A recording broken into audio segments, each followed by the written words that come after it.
Assalamualaikum warahmatullahi wabarakatuh. Alhamdulillahil karimir rahmani 'allamal qur'ana khalaqal insana 'allamahul bayan. Asyhadu an la ilaha illallah wa asyhadu anna muhammadar rasulullah. Allahumma fashalli wa sallim wa barik ala nabiyyina wa habibina wa syafi'ina wa qa'idina wa maulana Muhammadin wa ala alihi wa sahbihi ajma'in wa ba'd. Ya ayyuhalladzina amanu taqullaha haqqa tuqatih wa la tamutunna illa wa antum muslimun. Sidang Jumat rahimakumullah. Jangan sampai keluar dari sholat Jumat ketaatan kita kepada Allah tidak bertambah. Sungguh merugilah orang yang sholat Jumat sesudahnya kemudian takwanya tidak meningkat. Semoga Allah Subhanahu wa taala berikan ketakwaan kepada semua jamaah di Masjid Al-Latif ini dan meningkat ketaatannya kepada Allah Azza wa Jalla. Tema khutbah pada Jumat hari ini adalah berlaku adil walau pada diri sendiri. Berlaku adil walau pada diri sendiri. Ini sebuah tema yang khatib pilih terkait memang dengan persoalan-persoalan mendasar baik kita sebagai manusia Indonesia yang harusnya menjadi manusia di sila kedua kemanusiaan yang adil, dan keadilan itu juga harus berujung kepada yang beradab. Di tingkat individu ini juga jadi masalah. Yang kedua alasannya juga masalah hukum di Indonesia ini. Hukum ada, tapi hukum untuk hukum itu sendiri, bukan al-hakamul adil, bukan hukum untuk sebuah keadilan. Nah yang kedua ini khatib sendiri sedang mengalaminya, dan saya kira publik banyak tahu soal ini. Karenanya untuk mengembalikan Indonesia menjadi bangsa yang besar, khatib menilai persoalan mendasar bagi manusia Indonesia saat ini adalah kehilangan sila kedua setelah goyang di sila pertamanya. Terutama mengamalkan sila pertama dan sila kedua dalam konteks politik atau sosial politik, dan khususnya adalah mengamalkan sila pertama dan kedua dalam konteks pilkada khususnya, ketuhanan yang Maha Esa dan kemanusiaan yang adil dan beradab untuk menuju persatuan Indonesia, dan kerakyatan Indonesia harus dipimpin oleh kerakyatan yang dipimpin oleh hikmah, kebijaksanaan dalam permusyawaratan dan perwakilan, dan baru sila kelima terjadi keadilan sosial, jadi keadilan sosial bagi seluruh rakyat Indonesia. Kita mulai bahasan dari surah An-Nisa ayat 135. A'udzu billahi minasyaitonir rajim. Ya ayyuhalladzina amanu kunu qawwamina bil qisti syuhada'a lillah walau ala anfusikum awil walidaini wal aqrabin. Terjemahannya, wahai orang-orang yang beriman. Nah, untuk diajak adil memang harus punya keimanan. Kalau yang bukan beriman susah untuk diajak berlaku adil. Yang tidak beriman ini bahkan pada matanya sendiri dia tidak bisa berlaku adil. Apa yang dilihatnya? Dia tidak bisa berlaku adil. Bahwa misalnya langit tanpa tiang itu ciptaan Tuhan, dan Tuhan dibalik ini semua dengan penuh kasih sayang melindungi kita semua. Tetapi orang-orang yang tidak ada iman susah untuk berlaku seimbang, berlaku jujur, berlaku benar. Karenanya mulakan diri kita dengan keimanan untuk bisa menjadi orang yang berlaku adil. Ketuhanan yang Maha Esa dulu kita yakini, baru kemanusiaan yang adil dan beradab. Saya kira pendiri bangsa ini ketika menyusun setiap sila ini apa ya? Sila ke-1, sila kedua, aturan-aturan yang kita sepakati bersama.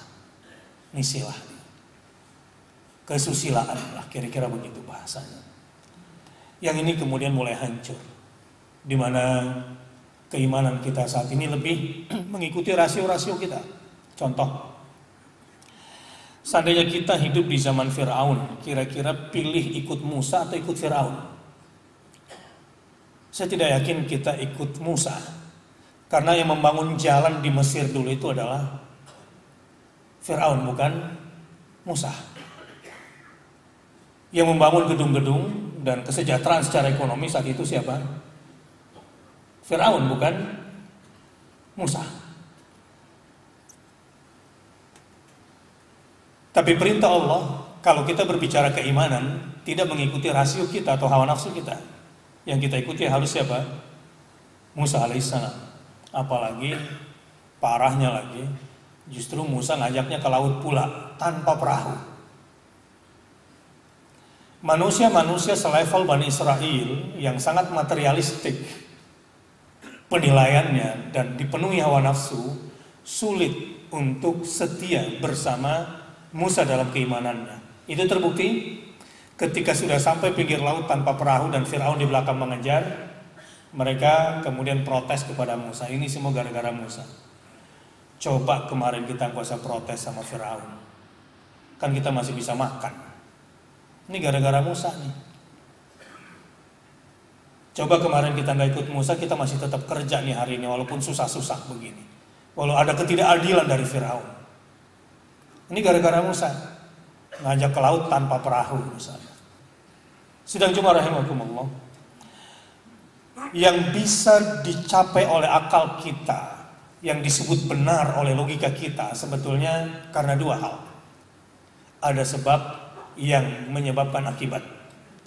Logika kita susah menerima akibat tanpa sebab yang jelas, sehingga muncul dalam benak kita istilah benar itu adalah kalau ini logik, artinya benar. Oh, ini nggak logik berarti nggak benar. Ini bahaya, karena mengimani sesuatu di dalam agama seringkali unlogic. Bagaimana akal Anda bisa mengimani akhirat? Bagaimana akal Anda bisa mengimani surga dan neraka? Bagaimana Anda bisa mengimani hal-hal yang bersifat gaib, misalnya tentang jin dan malaikat? Dan banyak lagi. Mudah-mudahan ketuhanan yang Maha Esa kita meningkat setelah khutbah Jumat ini. Bagaimana caranya? Jangan terlalu mengandalkan logika, karena terlalu banyak yang tidak bisa kita capai. Dan beruntunglah menjadi orang Islam, punya Al-Quran. Quran itu untuk diimani sepenuhnya, jangan separuh-separuhnya. Sebab yang beriman separuh-separuh itu munafik. Orang munafik itu mengamalkan Quran kalau menguntungkan saja, dan meninggalkan Quran kalau sudah mulai merugikan, apalagi mengancam nyawanya. Orang beriman itu yakin betul bahwa Al-Quran itu datang dari Allah Subhanahu wa Ta'ala.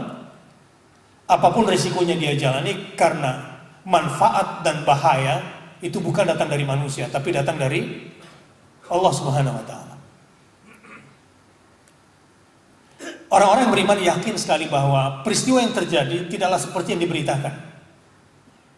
Orang beriman selalu baik-baik saja. Kenapa?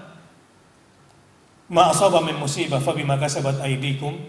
Qul la yusibana illa ma kataballahu lana huwa maulana wa 'alallahi falyatawakkalul mu'minun. Dia enggak terlalu pusing dengan peristiwa yang bakal menimpa dia, karena apa yang bakal menimpa dia, musibah apapun yang menimpa dirinya, hanya jika dikehendaki oleh Allah, bukan yang direncanakan oleh lawan. Dia mantap di situ. Ini keimanan.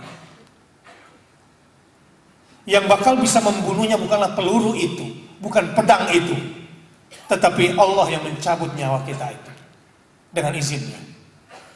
Orang-orang beriman itu akan bersikap terkadang memang menembus batas-batas rasio. Kembali, ya ayyuhalladzina amanu, wahai orang-orang yang beriman, kunu qawwamina bil qisti. Jadilah kamu orang yang benar-benar penegak keadilan, al-qistu. Di dalam Al-Quran ada dua kata, al-adl wal qistu. Kata adil di dalam Al-Quran, adil yang artinya dalam bahasa Indonesia, qistu juga adil dalam bahasa Indonesia, tapi punya dua perbedaan terminologis. Kata-kata adil di dalam Al-Quran itu biasanya terkait dengan sesuatu yang bersifat umum dan bersifat abstrak, keadilan di dalam rasa. Tetapi al-qistu biasanya terkait dengan hukum. Bil qisti syuhada.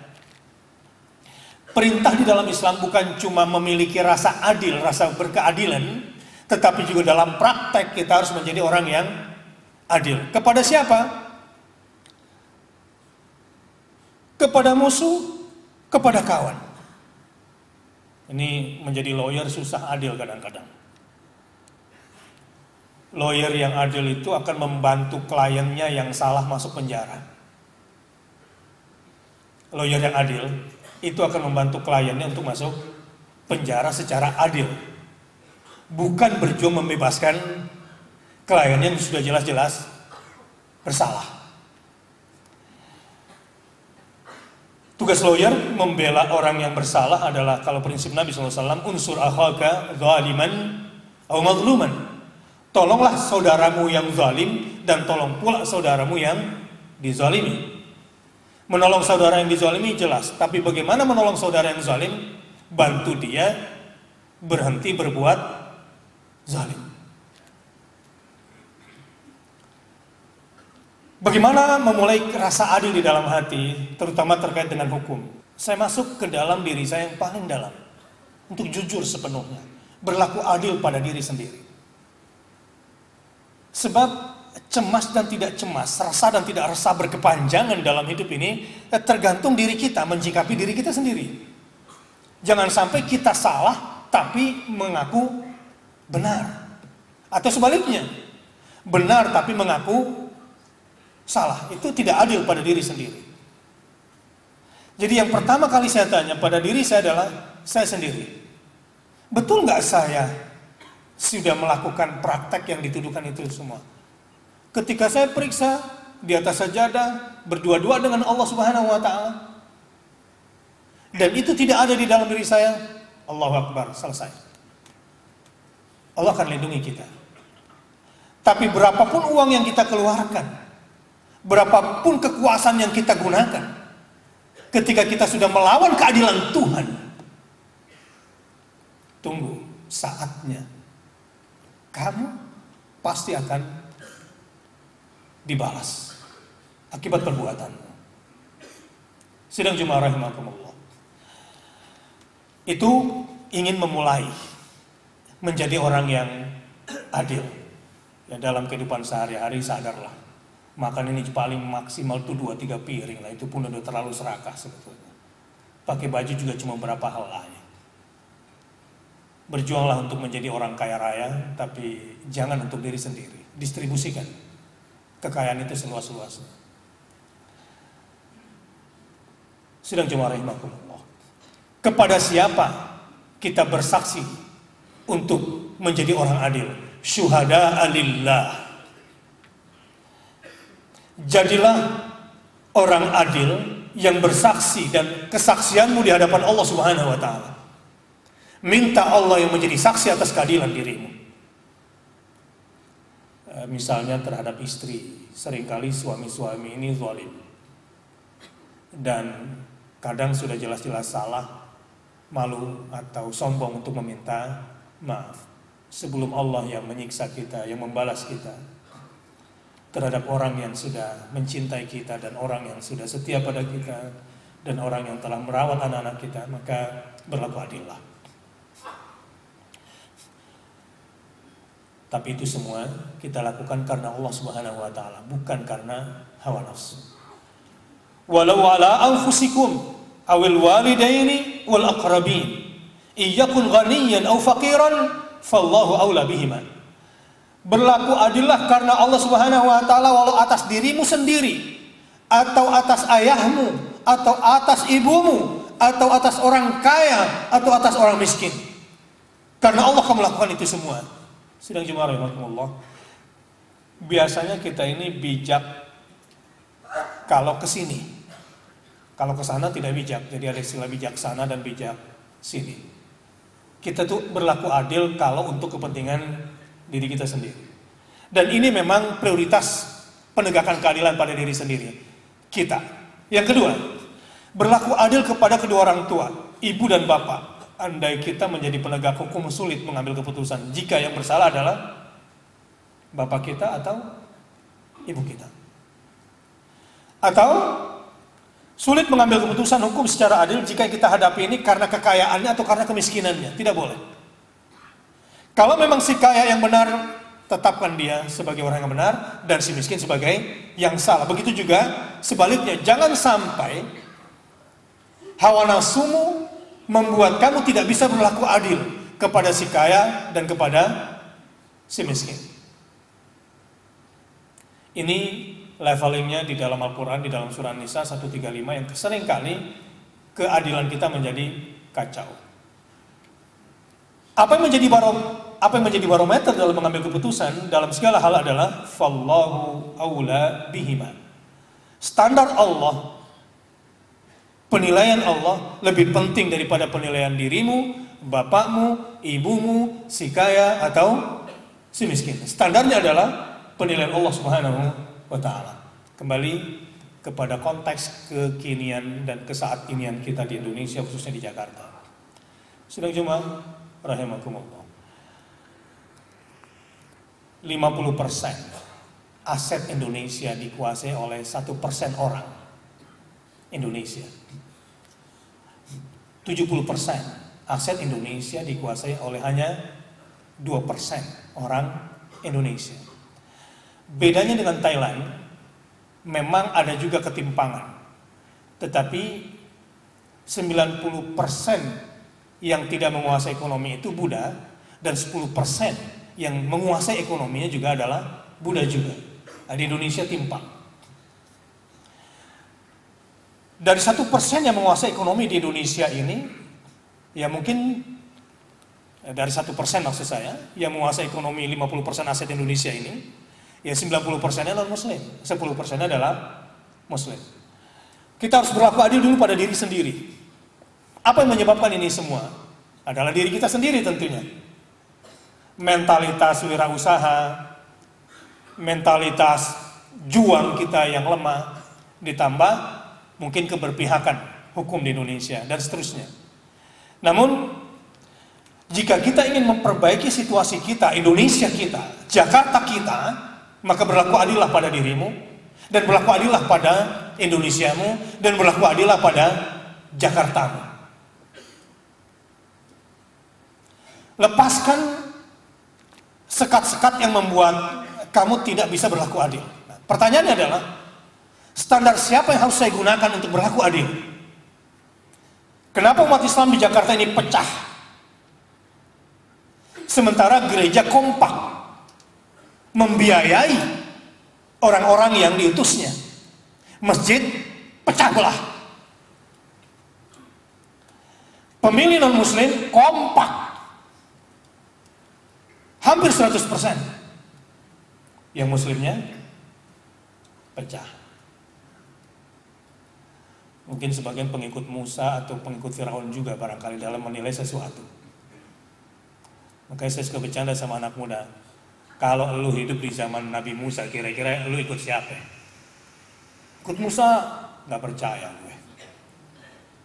Ya karena udah dapat bocoran bahwa lautnya bisa dibelah. Tapi kalau gak dapat bocoran gimana? Gak mungkin ikut Musa. Sidang Jumat rahimakumullah. Apa yang menjadi standar kita? Tentu Allah. Bagaimana menilai keadilan Allah? Kembali ke Al-Quran. Bahkan kalau kita kembalikan kepada undang-undang dasar kita, juga sudah jelas sebetulnya, walaupun sekarang sedang diporak-porandakan. Tegasnya saya ingin katakan, pilihlah pemimpin yang bisa berlaku adil. Adil tentu dalam standar Indonesia kita dulu. Ketuhanan yang Maha Esa. Saya ingin tanya, agama mana yang bisa membuktikan bahwa ketuhanan dia yang Esa itu adalah agama dia selain Islam? Berapa Tuhan dia? Sidang Jumat rahimakumullah. Lebih dari itu, kalau kita bicara Jakarta saat ini sebagai poros Indonesia atau simbol Indonesia, kita butuh pemimpin yang beriman, bertakwa, berakhlakul karimah, berlaku adil. Tidak semata-mata dari sisi materi. Tidak. Berlaku adillah dalam menilai. Allah Subhanahu wa taala sudah memberikan banyak sekali kriteria, dan saya kira ayat Al-Qur'an banyak sekali menjelaskan tentang itu. Ditambah puncaknya kemarin kasus Al-Maidah 51. Sidang Jumat berlaku adillah. Dan saya ingin tutup khutbah ini. Sesama muslim, saya ingin anjurkan jangan terpecah belah lagi. Karena Allah yang menjadi saksi atas dirimu, bersaksilah kamu karena Allah Subhanahu wa Ta'ala. Lepaskan kepentingan-kepentinganmu. Lepaskan ikatan-ikatan kamu yang membuat kamu tidak bisa berlaku adil. Dan yang menjadi saksi atas keadilan dirimu adalah siapa? Allah Subhanahu wa Ta'ala. Dan Allah yang akan menilai keberpihakanmu. Allah yang akan menilai keberpihakan kepada siapa? Orang-orang yang berpihak kepada Allah, mereka lah yang bisa berpihak pada keadilan. Wallahu a'lam bishawab. Barakallahu li wa lakum fil Qur'anil Karim. Wa nafa'ani wa iyyakum bima fihi minal ayat wa dzikril hakim. Wa taqabbala minni wa minkum tilawatahu innahu huwal ghafurur rahim.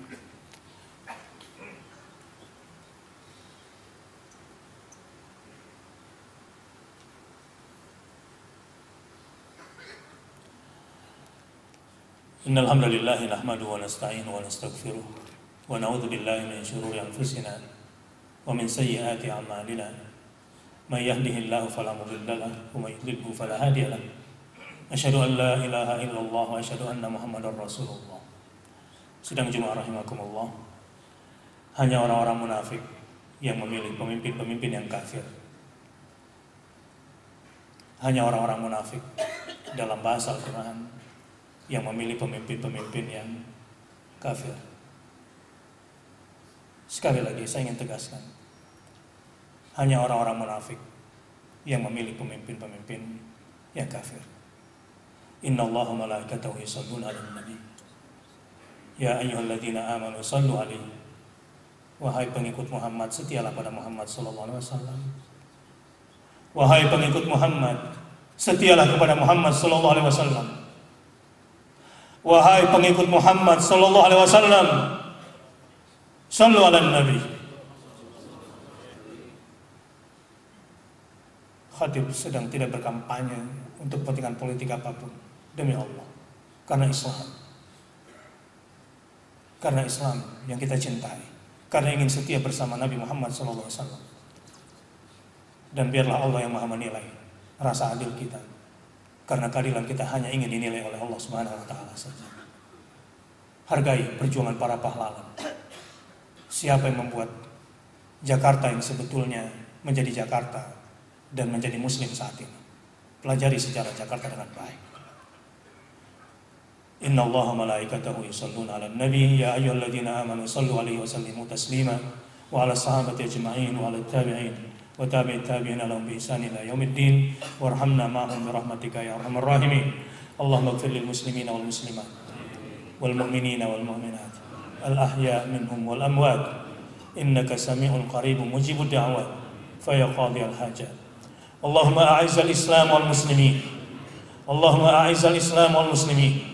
Allahumma a'izzal islam wal muslimin wa aslih wulatal muslimin wa aslih dhata bainihim وانصرهم على عدوك وعدوهم اللهم انصر من نصر الدين واخذل من خذل المسلمين اللهم ربنا لا تسلط علينا بذنوبنا من لا يخافك فينا ولا يرحمنا اللهم ربنا لا تسلط علينا بذنوبنا من لا يخافك فينا ولا يرحمنا ربنا ظلمنا أنفسنا وإن لم تغفر لنا وترحمنا لنكونن من الخاسرين ربنا آتنا من لدنك رحمة وهيئ لنا من أمرنا رشدا ربنا آتنا في الدنيا حسنة وفي الآخرة حسنة وقنا عذاب النار عباد الله إن الله يأمر بالعدل والإحسان وإيتاء ذي القربى وينهى عن الفحشاء والمنكر والبغي يعظكم لعلكم تذكرون فاذكروا الله العظيم يذكركم واشكروه على نعمه يزدكم ولذكر الله أكبر والله يعلم ما تصنعون.